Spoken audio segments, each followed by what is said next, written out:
Bonjour à toutes et à tous. Merci de vous connecter aujourd'hui à notre webinaire. Vous savez qu'on fait un webinaire tous les mois et un qui est un peu plus particulier, celui des trimestres lorsqu'on a fini d'agglomérer l'ensemble des informations. Donc celui-ci va donc porter sur les informations qui ont été publiées les informations sur les SCP qui ont été publiées au 30 juin 2024.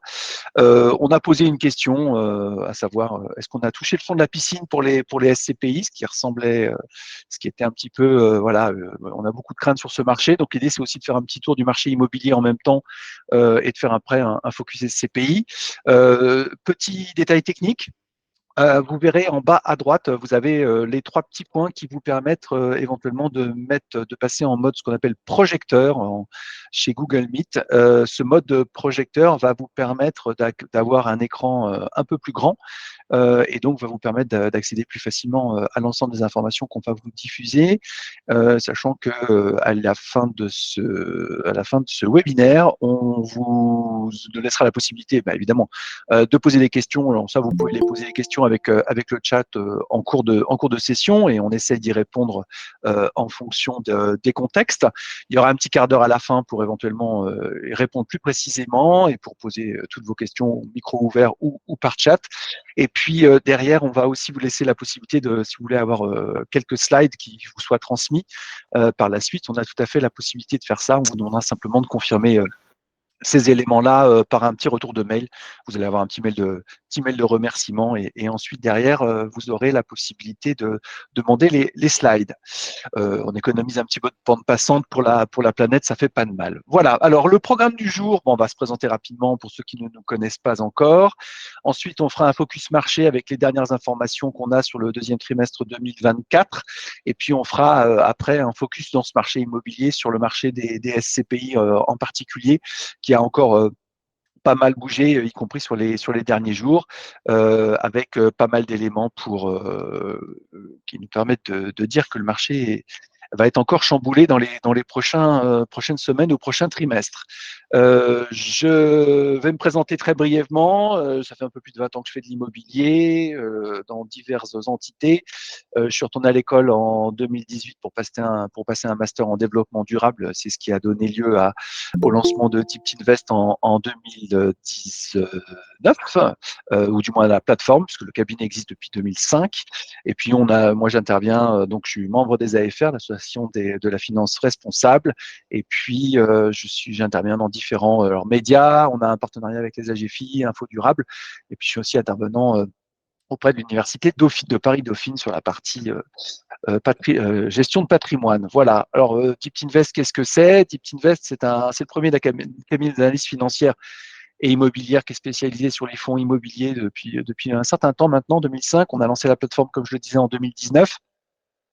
L'objectif, c'est qu'on est à la fois une fintech et en même temps, on a pris un statut un peu particulier sur le marché puisqu'on ne vend pas de part de SCPI.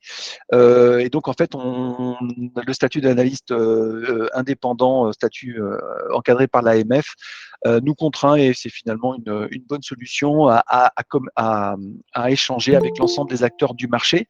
Donc, les acteurs du marché, qu'est-ce que c'est? C'est les particuliers investisseurs, mais ça va être aussi tous les acteurs, conseillers en gestion de patrimoine, les plateformes, les gérants. Et donc, on a tout un tas d'activités autour de ce marché. Notre objectif, c'est de démocratiser les fonds SCPI, puisque quand on s'est lancé, c'était quand même un peu un marché qui était encore complexe à appréhender, avec pas forcément toujours toutes les informations disponibles. Et puis, on a mis en place deux algorithmes en fait qui nous permettent de structurer les analyses qu'on peut produire. Deep Index financier, Deep Index durable. Je reviendrai là-dessus un petit peu plus loin. On a passé les 1200 inscrits et on a, sur l'année 2023, enregistré 40 millions de simulations sur nos plateformes et on devrait doubler, voire tripler ce chiffre sur l'année 2024, vu la tendance actuelle. Voilà. Qu'est-ce qu'on fait? Donc, on va produire des analyses, on va faire des notations avec deux scorings sur 100 points, le scoring de performance financière et le scoring de performance durable. Les scorings de performance financière, ils sont mis à jour tous les trimestres. Donc, on vient de les mettre à jour là pour la session de deuxième trimestre 2024. Donc, et puis on a les informations de durabilité qui vous permettent d'avoir des informations précises sur à la fois le patrimoine des fonds, l'approche du gérant, d'avoir une vision un peu synthétique de tout ça.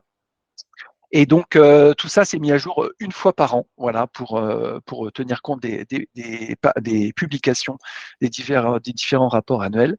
On a un comparateur qui est disponible, le géomapping de l'ensemble du patrimoine immobilier des fonds. On réalise des audits de marché sur mesure en fonction des besoins des professionnels. Et puis derrière, on va avoir toute une partie allocation de portefeuille avec un certain nombre d'annonces qu'on va faire sur le Patrimonia dans 15 jours, avec des gros partenaires qui nous ont fait l'honneur et le plaisir de s'interconnecter avec nous. Donc on va pouvoir décupler ce qu'on fait. On a beaucoup de nouveautés sur le premier semestre de cette année, les simulations de portefeuille qui sont maintenant avec des importations qui sont possibles. On a aussi des analyses qui se font maintenant en direct sur le marché, puisque dès que vous créez un portefeuille, vous avez la possibilité d'avoir, comme c'est précisé là, des petits voyants, et je vous ferai une présentation juste à la fin de la session, qui vont vous permettre vraiment d'avoir une vision un peu tableau de bord de ce qui se passe sur vos portefeuilles pour éventuellement aller analyser avec vos clients ou faire réagir vos clients sur des situations qui peuvent être un petit peu compliquées, surtout en ce moment. Avant tout ça, oui, il va y avoir des slides qui seront diffusés. On vous enverra à la fin de la présentation un petit mail de remerciement. Et ensuite, derrière, vous avez la possibilité de nous dire j'ai besoin des slides et on peut vous les envoyer si vous le souhaitez par mail. On a une petite habitude maintenant, c'est qu'on fait des… Alors, si vous nous voyez sans slide, c'est que vous avez un problème sur votre partage, parce que normalement, l'écran est partagé. Donc, peut-être vous déconnectez, vous reconnectez. Sauf erreur, je pense que tout le monde, voilà, je pense que tout le monde les voit. On va lancer un petit sondage que vous voyez qui s'affiche actuellement. Donc, pour répondre à ce sondage, il vous suffit simplement de vous connecter. Je vais lire le sondage juste après, je vais revenir ici. Donc, vous cliquez sur les trois petits icônes en bas à droite. Vous allez avoir un menu qui va apparaître où il y a marqué sondage. Vous cliquez sur sondage et vous allez pouvoir répondre à ces trois questions, ou du moins vous positionner sur ces trois questions. Le marché des SCPI évolue de manière contrastée depuis quelques trimestres. Quelles sont vos convictions pour ce produit financier? Trois possibilités. Première possibilité sera, cela reste très difficile, je ne suis toujours pas revenu sur ce marché et ne propose toujours pas à mes clients de la SCPI ou de la pierre physique. Deuxième possibilité, le marché de l'immobilier est complexe, mais il y a de belles opportunités. Je suis de nouveau à conseiller ce support en restant sélectif. Et puis, troisième possibilité, je suis en plein brouillard pour cette rentrée. J'espère pouvoir éclaircir la situation à la suite de ce webinaire. Les votes sont ouverts, donc en bas à droite, vous pouvez lancer la partie sondage. Pour le moment, le marché est complexe, mais un certain nombre d'entre vous ont identifié qu'il y avait des belles opportunités potentiellement sur le marché. Je vous laisse encore quelques secondes pour voter. Oui, a priori, on est tous d'accord, le marché est complexe. Bon, alors, pour essayer de décomplexifier un petit peu tout ça, on va rentrer dans le détail. J'ai une question, allez-y, je vous en prie. Soit en ouvrant votre micro, soit en chat. En fait, j'ai pas la partie sondage. Ah, Du coup. en bas à droite, normalement, je vous montre ici les trois Ah, petits ok, triangles pardon. carrés ronds. Voilà, et là, vous allez directement sur sondage. Ok, pardon. Très Merci. bien, je vous en prie. Allez, on va laisser madame voter du coup. Est-ce que ça va changer les votes? On reste sur un marché complexe dans tous les cas. Ouais, on reste sur un marché complexe. On est d'accord. Bon, alors du coup, une fois qu'on a dit ça, ben, où est-ce qu'on en est sur le marché de l'immobilier? Alors l'idée, évidemment, on n'a pas les clés, on n'a pas les clés à tout ce qui se passe sur le marché, mais on essaye, comme chaque trimestre, de donner des perspectives, de donner des évolutions un petit peu sur potentiellement ce qui pourrait se passer. Alors des trois éléments, on va dire un peu macro. Bon, premier élément que tout le monde a bien en tête, c'est que l'inflation a effectivement reflué sur des seuils et sur des montants qui sont plutôt ceux qui sont dans les livres d'économie, puisqu'il faut quand même qu'il y ait de l'inflation pour qu'une économie tourne. Hein. Une économie sans inflation, c'est ce qu'on avait précédemment, c'est quand même un petit peu compliqué pour essayer de dynamiser une économie, puisque bah, une économie sans inflation, globalement, les acteurs économiques se disent qu'il vaut mieux attendre, voire en déflation. Alors là, c'est le pire, puisque tout le monde attend de voir que les prix vont baisser. Donc là, il nous faut toujours un petit peu d'inflation. Autour des 2%, c'est ce qu'on a actuellement. Globalement, entre 2 et 2,5 serait plutôt une bonne nouvelle si on arrivait à stabiliser dans ces eaux-là. Deuxième élément, bon, tout le monde le sait, la dette, on l'a remis quand même comme élément. Pourquoi c'est un élément structurant sur le marché de l'immobilier? Parce que ça va conditionner les taux auxquels le taux de l'OAT et derrière, ça conditionne aussi, bien évidemment, les emprunts, à quel taux ils peuvent être contractés. Donc, bon, on est tous d'accord qu'on a une dette qui est très substantielle, on va le dire comme ça, avec une petite tendance à la baisse, mais enfin, on n'est pas dans l'ordre, on n'est pas dans la mesure de ce qu'il faut pour vraiment la réduire pour le moment. Bon, c'est tout le débat qu'on a à la télé. On va pas faire de politique sur ça, mais c'est important d'avoir ces éléments en tête, avec quand même un énorme pic au niveau du Covid qu'on n'a pas résorbé pour le moment. Deuxième élément, il y a eu une action autour du mois de mai-juin de la Banque centrale qui a indiqué qu'on était arrivé à un taux plafond. Alors, ce qui était heureux, hein, parce que vous voyez que la brutalité avec laquelle, en 2022 et en 2023, les taux ont été remontés, elle est historique. Hein, ça s'est jamais fait aussi vite, aussi fort et aussi haut. Donc là, on était quand même arrivé à un moment où c'était quand même extrêmement lourd et pénalisant pour l'ensemble de l'économie. Donc, il y a eu un petit premier geste de 0,25. On annonce aujourd'hui un prochain geste de 0,25. Voilà. Bon, on a quand même du chemin pour arriver dans des taux qui soient de nouveau, on va dire, raisonnables. Alors, on ne dit pas de 1 comme ce qu'on a connu, qui était parfaitement anormal, mais l'immobilier s'est fonctionné autour de 2,5, 3, autour de 4, ça commence à devenir quand même un peu compliqué. D'ailleurs, ça s'est vu sur le marché qui s'est complètement bloqué. Alors, on vous a remis aussi l'évolution. Alors, on a mis une série longue parce que c'est intéressant de voir l'évolution de l'OAT. Bon, clairement, on sort d'une période qui a duré pratiquement, pas tout à fait 10 ans, mais qui était quand même autour de 8 ans, avec des taux de OAT qui étaient historiquement bas. Voilà, donc forcément, bah, quand ça remonte, ça resserre toutes les contraintes et ça implique une déflagration sur le marché de l'IMO qu'on a connu en 2023 et qui, d'après ce qu'on peut regarder, n'est pas encore complètement terminé. Alors, on s'est intéressé à deux grands segments de marché, les bureaux d'un côté et le résidentiel, parce que dans les autres segments du type logistique ou autre, on n'arrive pas forcément toujours à avoir les informations, on n'a pas de baromètre qui existe, mais c'est intéressant de voir ce qui se passe sur le marché des bureaux, parce que c'était quand même le très gros marché sur lequel investissaient très majoritairement les SCPI. Alors, bah, qu'est-ce qui s'est passé sur ce marché? Une hausse historique des disponibilités de bureaux en mètres carrés. On n'a jamais vu autant de mètres carrés de disponibles sur un marché des bureaux. On a passé les 5 millions de mètres carrés de disponibles. Vous voyez qu'on a quand même une série longue. Hein. On a mis une série jusqu'en 2001. Alors, ces informations que sur l'île de France, parce qu'on n'a que ces infos-là trimestre par trimestre, mais c'est quand même assez révélateur des dynamiques qui se produisent sur le marché. Donc, vous voyez que, y compris les crises qu'on avait connues en 2008, où on avait eu une évolution extrêmement substantielle de la surface disponible, on avait dépassé les 3 millions et demi de mètres carrés. Là, on est à plus de 5 millions, sur ce dernier trimestre. Donc, c'est extrêmement fort. Alors, on a tout un tas de raisons qui peuvent expliquer, donc bon, alors, le télétravail, tout ça, je ne vais pas revenir là-dessus, mais nous, on constate cet élément-là, et donc, ça veut dire qu'il y a pléthore de surfaces disponibles. Alors, disponible ne veut pas dire forcément louable, parce que bah, les conditions de location ont évolué en cours de route et les demandes ont évolué en cours de route. Euh, le pendant de ça, c'est qu'on a des volumes d'investissement qui sont extrêmement faibles à l'acquisition. Alors, évidemment, hein, si vous avez déjà beaucoup de volume de disponibles, bah, vous n'avez pas forcément envie d'en rajouter sur le marché. Et donc, on a des volumes d'investissement qui sont, vous voyez, on a mis 4 ans pratiquement, c'est historiquement faible là aussi. Alors, ça a deux impacts.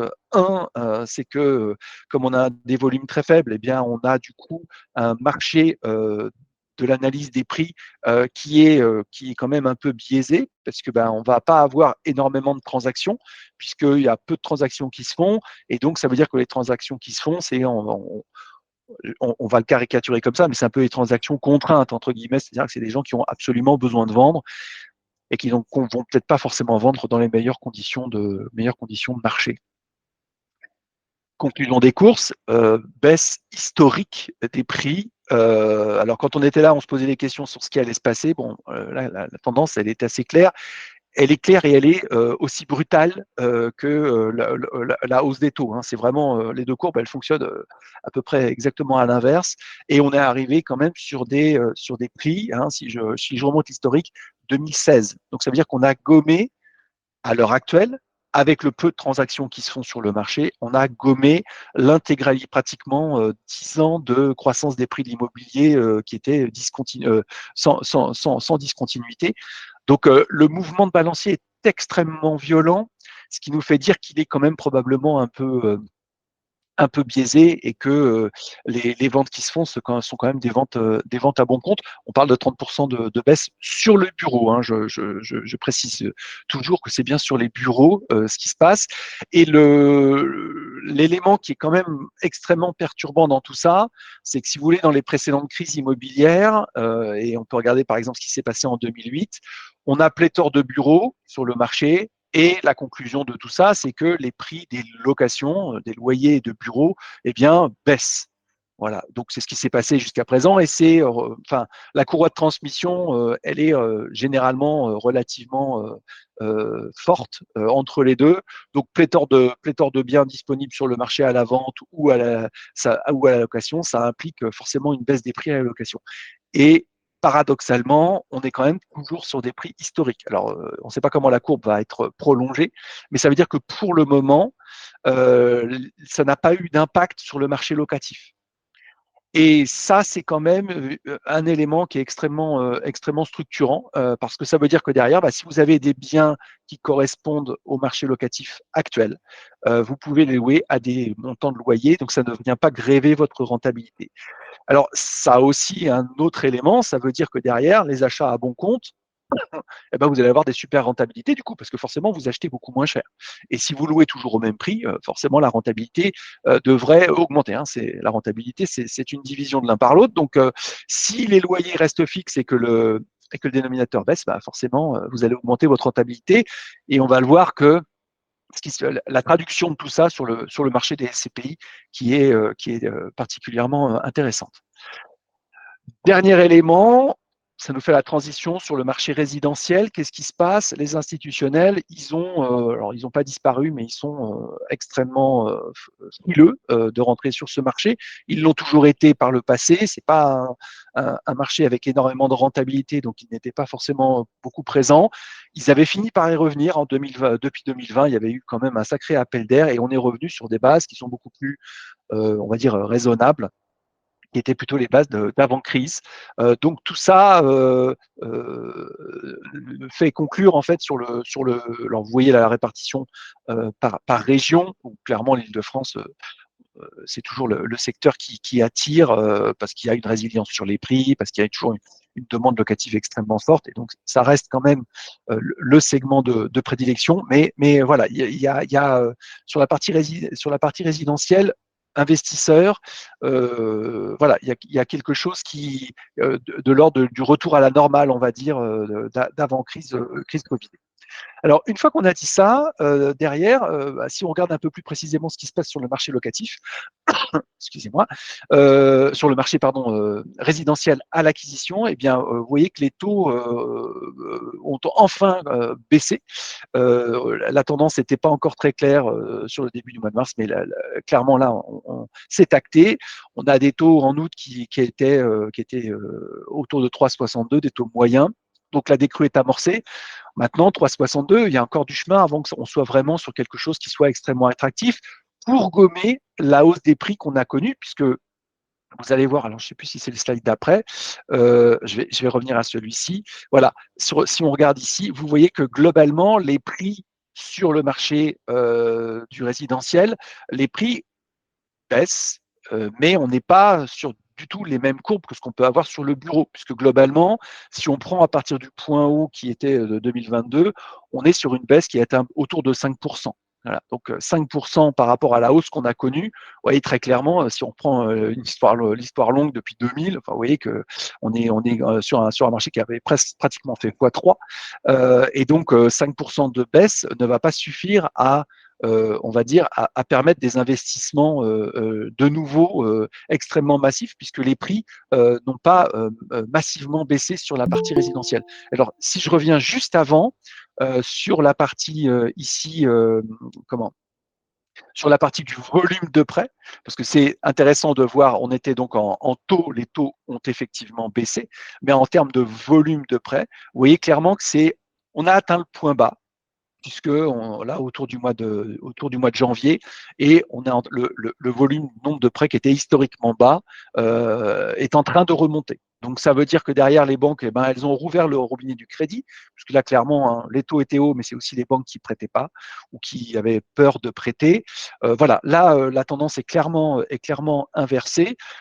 Donc ça veut dire qu'on est quand même sur une forme de reprise, mais une fois encore, la reprise, elle va être conditionnée potentiellement aux baisses de prix, et c'est ce qu'on vous a montré juste après, c'est que pour l'instant, la baisse des prix n'est pas suffisante pour absorber l'écart qu'il y a sur les taux.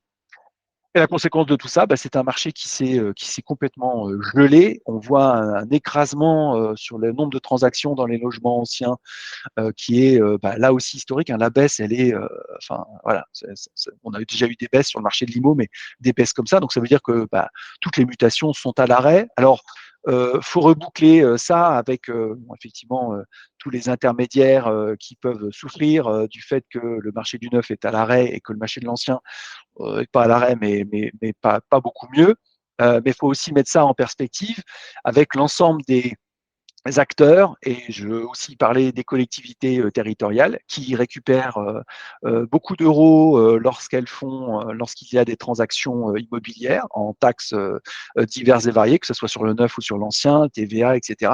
Donc quand il y a un marché de l'immobilier qui s'arrête comme il s'est arrêté pour l'instant, et si on le rapproche de la dette publique, vous voyez clairement qu'on est dans une situation qui est extrêmement compliquée à la fois pour les acteurs du marché, mais aussi pour l'ensemble de l'administration qui gravite autour et qui a besoin de cette manne financière pour continuer à tourner. Donc là, on est quand même à un point où effectivement, on est quand même dans une situation qui est alors différente du bureau, mais qui est complexe. Alors, on a essayé de poser deux, trois, voilà. Qu'est-ce qui pourrait faire que ça change? Qu'est-ce qui pourrait faire qu'on soit dans un marché qui puisse se redynamiser? Puisque bon, après, une fois qu'on a dit que ça allait pas bien, qu'est-ce qu'on fait? Alors, premier élément, et élément évidemment cardinal sur le marché de l'immobilier, bah, c'est la baisse des taux. Voilà. Donc la probabilité que la baisse des taux arrive, oui, effectivement, elle est élevée. Probablement que ça sera 0,25. Oh là, excusez-moi. Probablement que ça sera 0,25 cet après-midi. Et puis bah, derrière, voilà. On donne quand même l'impact sur le marché, il peut être fort, mais il faut qu'il soit substantiel. C'est-à-dire que si on reste à 0,5 points de baisse, bon, globalement, ça ne va pas changer. Voilà. Il faudrait qu'il y ait une baisse des taux qui soit entre au moins 1 point, voire idéalement 1,5 points, pour qu'on puisse avoir une vraie reprise et qu'on puisse gommer la hausse des prix, ou du moins qu'on puisse continuer à tourner. Donc ça, c'est une baisse qui est quand même extrêmement forte de la part de la BCE. On n'est pas du tout sûr qu'elle puisse faire ça. Euh, Là, on va probablement acter 0,5. Vous voyez qu'il y a encore pas mal de chemin pour être dans un marché qui soit vraiment dynamisé par cet élément-là. Alors, on s'est amusé, hein, l'impact sur le corps électoral, évidemment, ça coûte rien de baisser les taux d'intérêt. Bon, après, la BCE n'est pas soumise au vote, donc globalement, elle pourrait le faire plus ou moins, on verra ce qui se passera. Et il n'y a pas de majorité législative sur ce volet-là. Donc, du coup, c'est quand même un élément extrêmement structurant et qui, en même temps, politiquement, coûte pas très cher. Voilà, donc c'est quand même celui-là qui est quand même substantiel. Après, dans les autres qui sont alors de moins en moins possible, on va dire, un nouveau Pinel, puisque vous savez que le Pinel s'arrête. Bon, c'est une probabilité de survenance qui est, alors on l'a noté à faible, mais on aurait pu la noter à moyenne. Le gros problème du Pinel, c'est que ça coûte à l'État dans un premier temps, même si ça lui rapporte en bénéfices dérivés, entre guillemets, en transactions et en autres éléments, en emplois créés dans le neuf, etc. Ça a quand même un affichage politique extrêmement compliqué, puisque ça favorise les gens qui peuvent acheter, donc forcément, ça impacte un faible nombre. Donc, dans la situation actuelle, est-ce que ça peut avoir un intérêt pour les politiques de se lancer là-dedans avec un gouvernement fragilisé? Pas une certitude absolue. Et puis surtout, ça risque de stimuler de nouveau les prix. On sait que globalement, il y a ce qu'on appelle une capitalisation des primes fiscales, c'est-à-dire qu'en gros, les promoteurs, bah, ils anticipent l'aide fiscale que vous avez et puis ils rajoutent ça dans les prix de vente. Donc globalement, ça n'a pas d'impact sur les prix, à part de continuer à les maintenir à des montants élevés. Donc voilà, cette ligne-là, elle est pas certaine. Après, dans les lignes encore moins certaines, retour de l'impôt sur hausse de l'imposition de l'immobilier. Euh, alors ça a beaucoup d'avantages, hein, cette ligne-là, parce que globalement, politiquement, ça coûte pas très très cher, parce que bah voilà, c'est les propriétaires. Si vous êtes propriétaire d'un logement, c'est que vous êtes riche. Si vous faites de la plus-value, bah écoutez, voilà, c'est que vous en faites et que voilà, il y a quand même une petite musique qui est en train de s'installer sur cette dimension-là. Et nous, on a mis cette probabilité à forte. Voilà, on sera peut-être démenti dans les prochaines semaines, mais c'est quand même l'immobilier, c'est quand même l'outil fiscal assez facile pour un gouvernement, quel que soit son bord, de récupérer quand même rapidement des fonds. Donc voilà, cette dimension-là pourrait venir contraindre. Et puis après, voilà, on a deux éléments, une réduction sur les contraintes environnementales qui pourrait être aussi quelque chose qui pourrait redynamiser le marché en baissant à la fois les coûts de production sur le neuf, mais aussi sur l'ancien. Après, derrière, pour nous, il nous semble, alors voilà, on est un peu, c'est notre dada, le SG et la partie environnementale, mais il nous semble que les investisseurs maintenant ont bien enregistré le fait que les passoires thermiques, ça coûtait cher, et que donc finalement, même si les contraintes étaient levées, globalement, c'est rentré dans les têtes que le DPE, c'est critique, et donc on n'est pas sûr que ça pourrait avoir un impact sur le marché, et ça pourrait avoir un coût, par contre, électoral assez sensible pour qu'il ferait. Et puis derrière, sur la partie bureau, on n'a pas trouvé beaucoup d'éléments pour dynamiser le bureau, à part peut-être une interdiction ou une remise en cause du télétravail qui pourrait faire revenir tout le monde dans ses bureaux. Probabilité quasi extrêmement faible, à moins d'une législation coercitive. Voilà, on a un peu la sensation de changer de pays. Et puis, donc, possibilité de mettre tout ça, de mettre un terme à tout ça avec un coût social extrêmement fort, puisque tout le monde est maintenant habitué à avoir au moins 1 ou 2 journées de télétravail. Donc, voilà. Donc, sur le bureau, il n'y a pas vraiment d'éléments de résilience sur cette partie-là, à part ce qu'on disait sur les loyers. Voilà le topo du marché qui n'est pas forcément extrêmement brillant, mais il y a quand même quelques éléments d'espoir sur la partie essentiellement taux d'intérêt, et puis aussi sur des dimensions fiscales d'accompagnement qui pourraient être remises en place, à voir en fonction de ce qui sortira de ce qui sortira du chapeau du gouvernement, du futur gouvernement, pardon. Deuxième petit sondage que je lance, quelle est la nature de la répartition de vos allocations en SCPI en cette période chahutée? Je ne prends que les jeunes SCPI et rien d'autre. Je diversifie un maximum pour éviter les désillusions, anciennes, nouvelles, France-Europe, bureau diversifié, ou je ne fais plus de SCPI. J'ai du mal à gérer l'existant et on a un certain nombre de vos confrères qui nous ont dit que c'était compliqué. Je vous rappelle pour le sondage, triangle carré rond en bas à droite de votre écran, cliquez sur l'outil, sur l'item sondage et ensuite derrière vous avez la possibilité de répondre à ces 3 questions. Je vous laisse voter. Bon, je diversifie et je diversifie. OK. Carton plein pour la diversification. Très bien.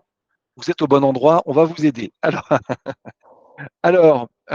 Effectivement, la diversification, c'est une bonne piste dans ce marché. Et on va essayer justement de vous aider.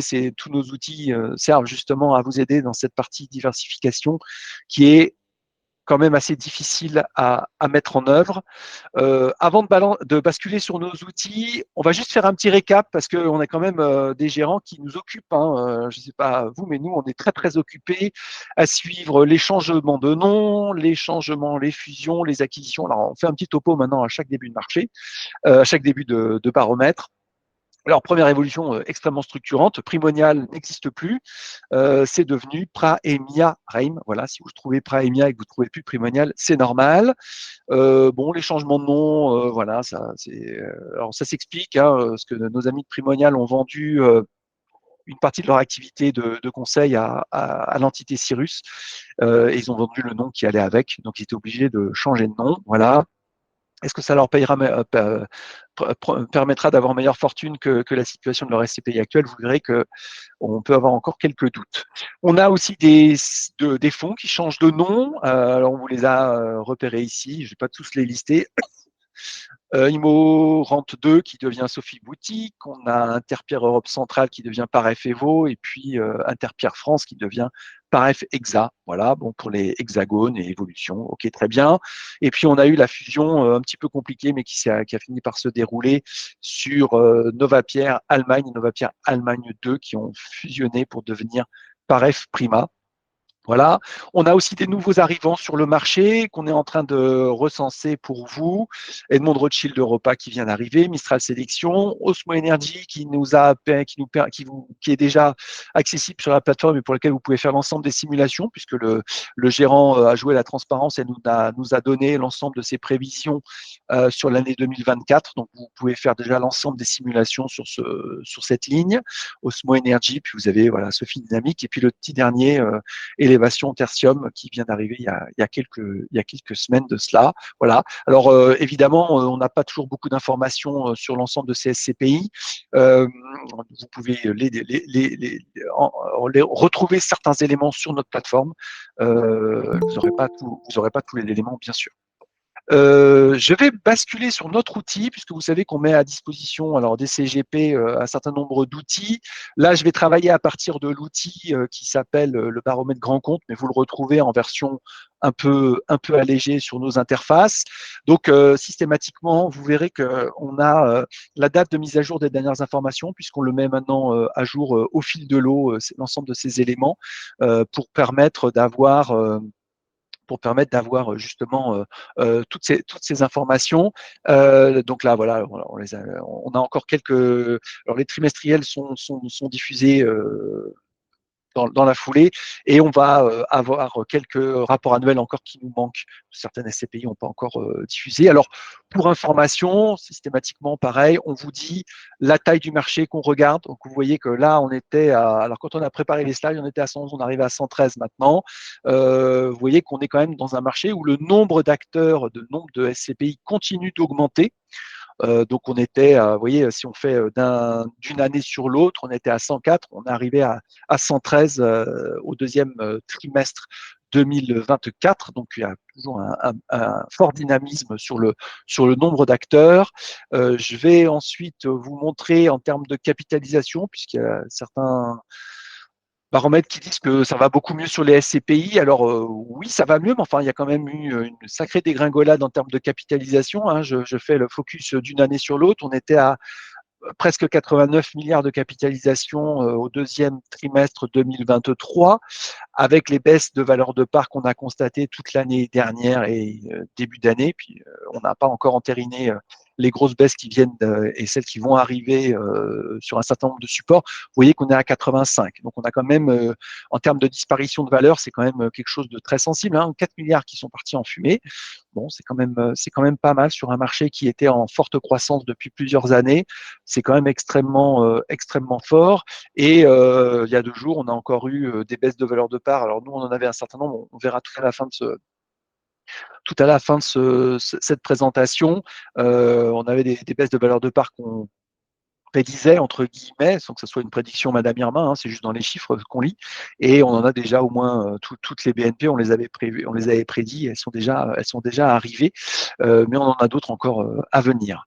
Ça, ce sont les taux de distribution. Donc, vous voyez globalement un marché. Alors, il faut prendre toujours d'un trimestre comparable. Alors, le quatrième trimestre, on était à 4,86. Là, on est à 4,83.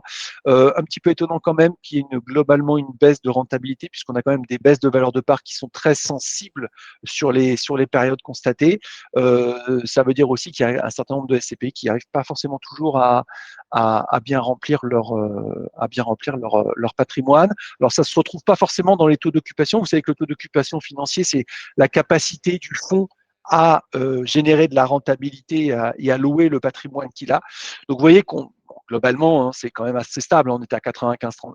Niveau marché, c'est assez stable. 95,36 au quatrième trimestre, 95,08. On est quand même sur des gérants qui savent très bien faire leur boulot, à savoir acheter du patrimoine et le louer. 95%, on est quand même dans des taux d'occupation financière qui sont quand même plutôt très bons.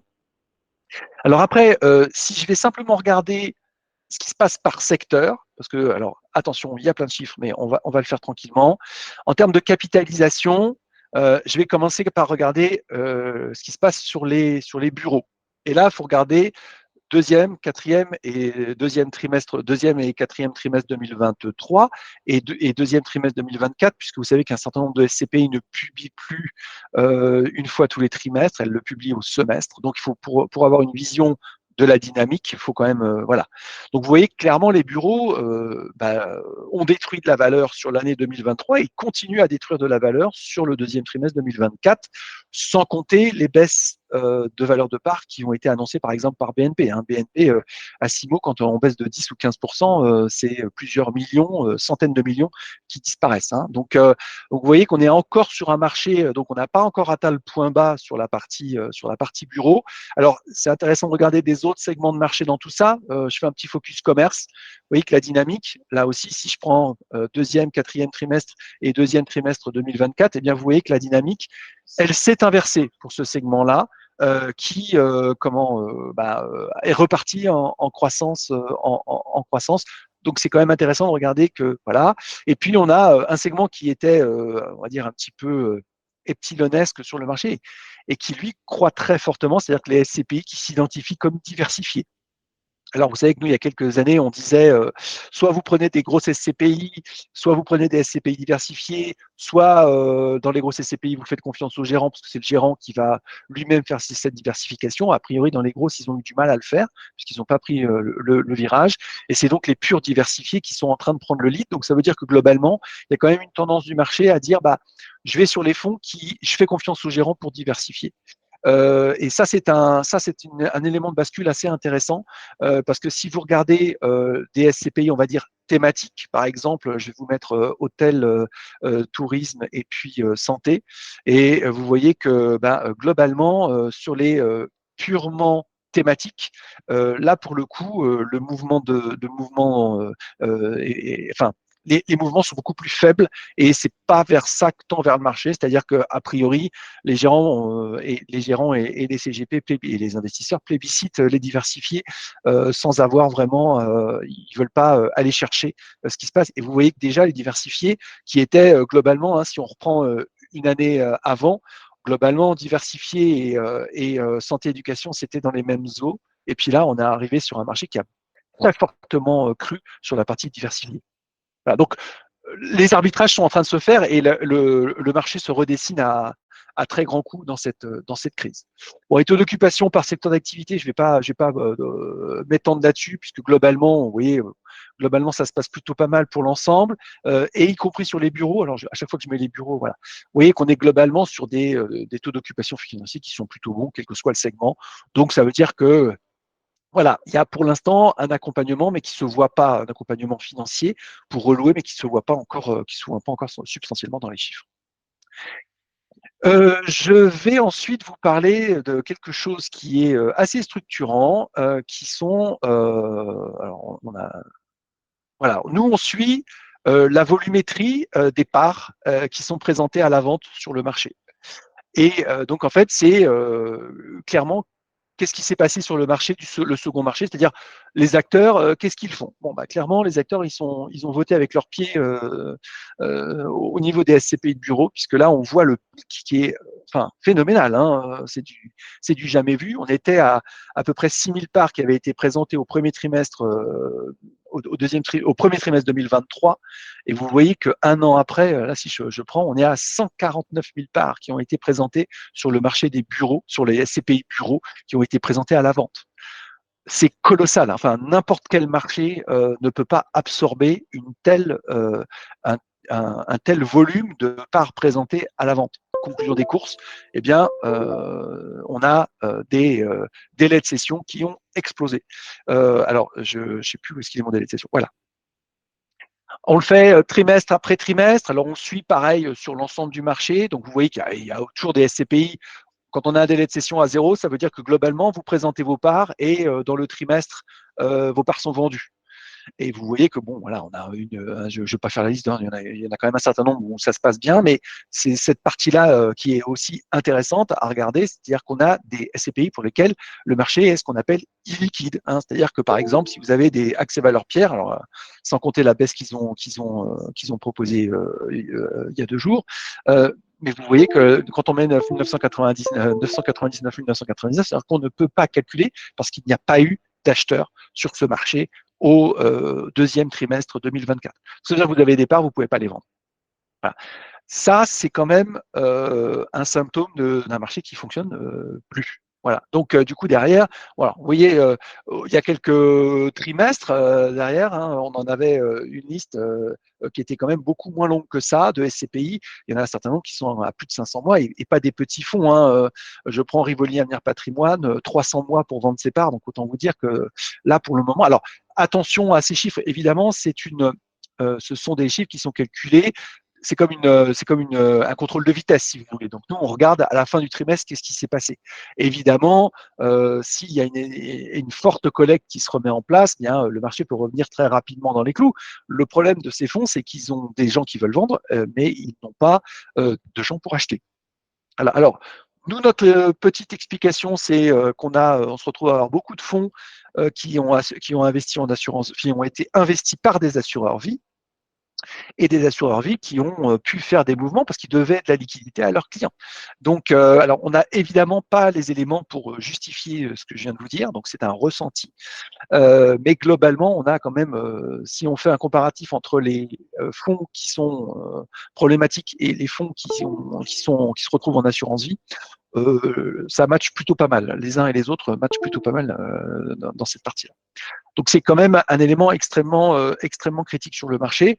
Je ne vais pas faire un focus pour tous les gérants, mais c'est pour vous montrer aussi les outils qu'on a disponibles.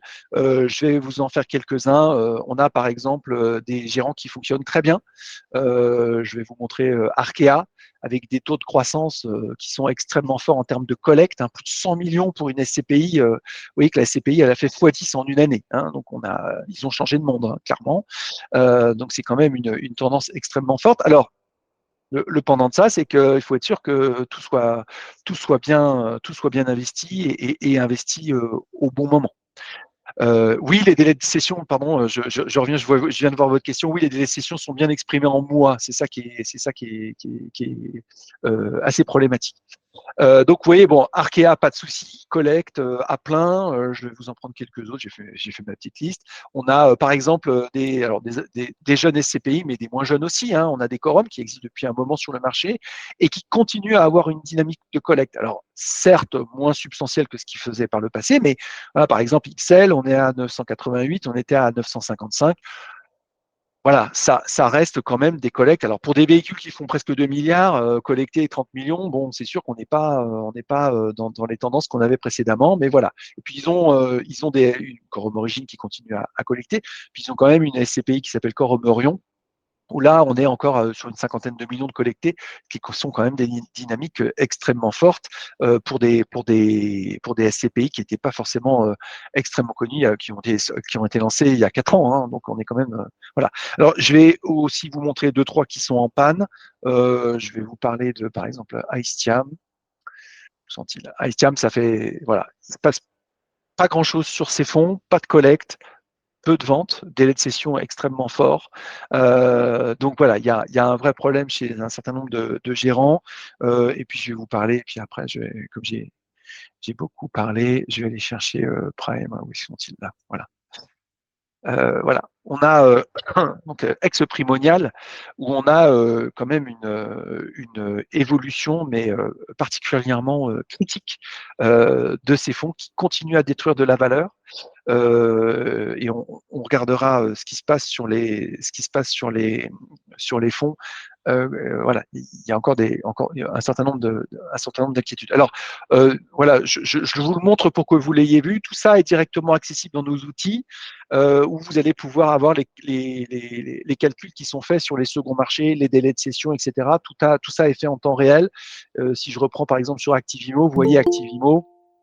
Globalement, pas de discussion sur la qualité du second marché qui reste tout à fait liquide, malgré une évolution extrêmement substantielle sur les délais de session, sur le volume de parts qui ont été présentées à la vente depuis maintenant pratiquement depuis une année, où on était à peine 1000 parts qui étaient présentées au premier trimestre, et vous voyez que ça a quand même très fortement augmenté. Ceci dit, et malgré ça, les délais de session restent toujours à zéro, donc ça veut dire que vous présentez vos parts, et globalement, vous pouvez les vendre. Voilà. Je vais pas faire plus que ça sur cette partie-là. Sachez que toutes les SCPI sont référencées, évidemment. Je vais aller regarder simplement sur les évolutions de collecte. C'est bien d'avoir ces éléments-là en tête. Quels sont les SCPI qui collectent le plus? Donc, vous voyez quand même, pour situer l'année 2022, par exemple, on en avait 5 ou 6 au moins qui collectaient plus de 100 millions chaque trimestre. Donc ce temps est révolu, je vous le confirme, parce qu'on n'en a qu'une seule, comme je vous le disais tout à l'heure, Transition Europe, qui a plus de 100 millions. Toutes les autres sont en dessous, alors avec des collectes qui sont très substantielles. Hein. On parle de Hirokozen, c'est 87 millions, Remake 73 millions, voilà. Mais globalement, on est quand même sur un marché qui est le top 10.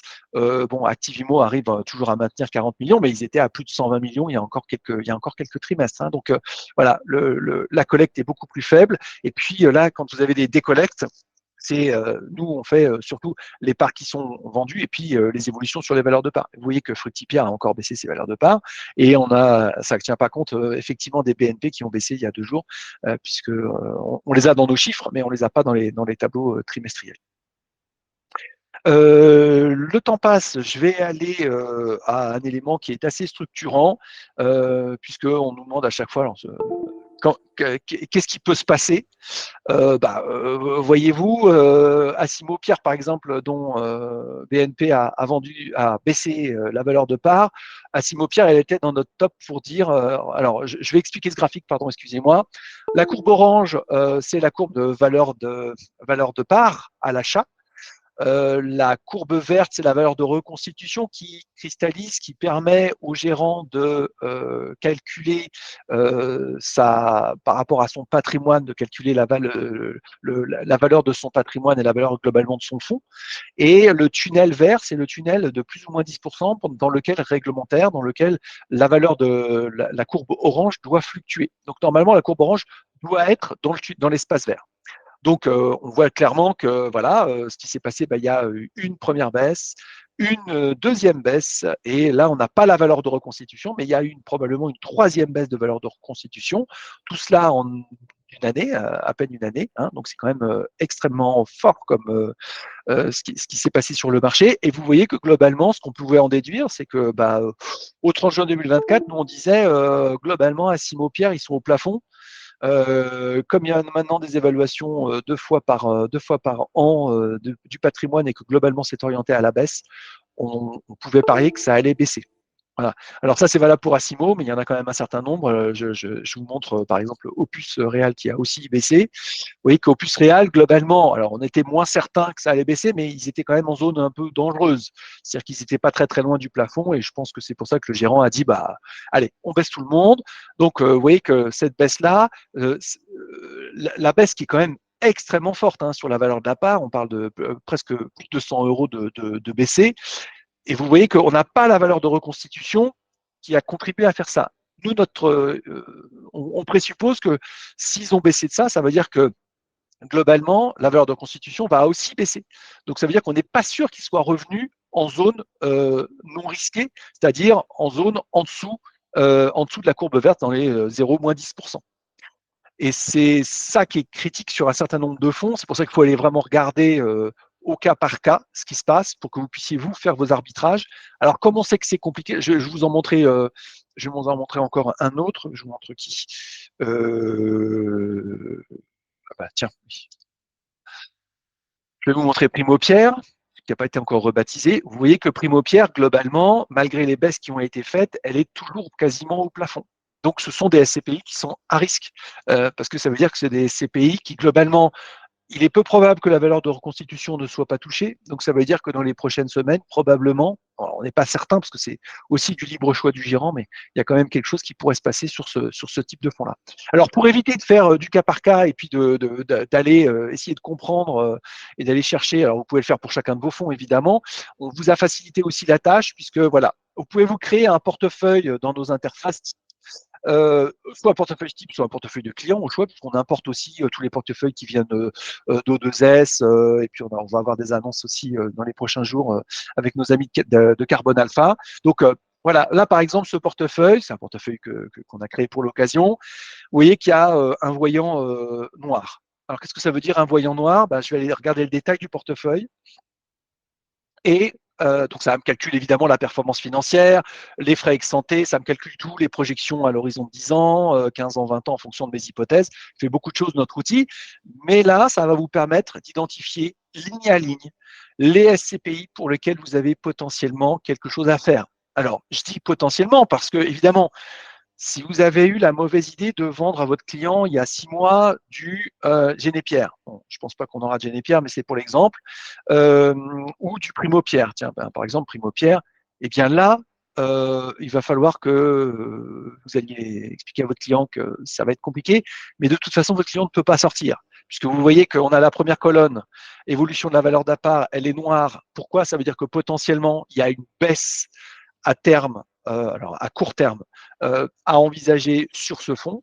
Et puis, deuxième étape, c'est est-ce que je peux sortir? Et la deuxième étape, elle est dans la colonne juste à côté, à savoir est-ce que le second marché, est-ce qu'il est liquide ou pas? Ça reprend en fait les calculs de délai de cession qui sont exprimés donc en mois. Et là, vous voyez clairement, si c'est noir, ça veut dire que c'est pas calculable. Donc ça veut dire qu'il n'y a pas de second marché. Donc ça veut dire que globalement, cette SCPI, je serais tenté de dire, trop tard. Vous êtes dedans et vous ne pouvez pas en sortir. Il y en a d'autres qui ne sont pas encore dans ce cas-là. Vous voyez que par exemple Activimo, on est passé en zone rouge. Ça veut dire qu'ils sont entre 0 et plus 3% dans le tunnel de valorisation. Qu'est-ce que ça veut dire? Ça veut dire que globalement, il n'y a pas d'urgence et c'est à regarder avec votre client en fonction de quand est-ce qu'il a investi sur ce lien. Mais dans un marché immobilier qui est en baisse, et a priori toutes les expertises vont conclure à la même chose, puisque maintenant les experts ils font des expertises à 6 mois, et c'est vraiment une très grande réactivité. Alors ça peut remonter peut-être, mais pour le moment on est plutôt un marché orienté à la baisse. Et bien derrière, ça veut dire que Activimo, on a un second marché qui est liquide. Si vos clients ils sont rentrés dessus il y a peut-être 3 ans, 4 ans, 5 ans, ça peut être intéressant de regarder comment sortir, parce que c'est le moment de le faire. Et puis, on a, par exemple, là, je prends l'exemple de Crystal Rent. Vous voyez, Crystal Rent, globalement, les indicateurs sont plutôt verts. Ça veut dire que c'est dans le bas de la fourchette. Le second marché fonctionne plutôt bien. Si j'ai acheté il n'y a pas très longtemps, la question ne se pose pas. C'est des SCP assez récentes, toutes celles-là. Vaut mieux les conserver. Pour le moment, ça semble plutôt bien se passer. Voilà. Donc tout ça, vous pouvez le faire pour tous les fonds et vous avez vos tableaux de bord qui sont automatiquement mis à jour, qui vous permettent vraiment d'anticiper ce qui peut éventuellement se faire sur les fonds. L'idée, c'est évidemment pas de dire double noir, mince, fallait que je vende, mais ça vous permet d'aller voir vos clients et puis d'aller discuter avec eux. Et évidemment, en fonction de quand est-ce qu'ils sont rentrés sur les fonds, et bien de sortir ou alors de les positionner et de faire des arbitrages pour évidemment diversifier leur portefeuille, par exemple sur une ligne Génépierre et de faire des arbitrages dans cette idée-là.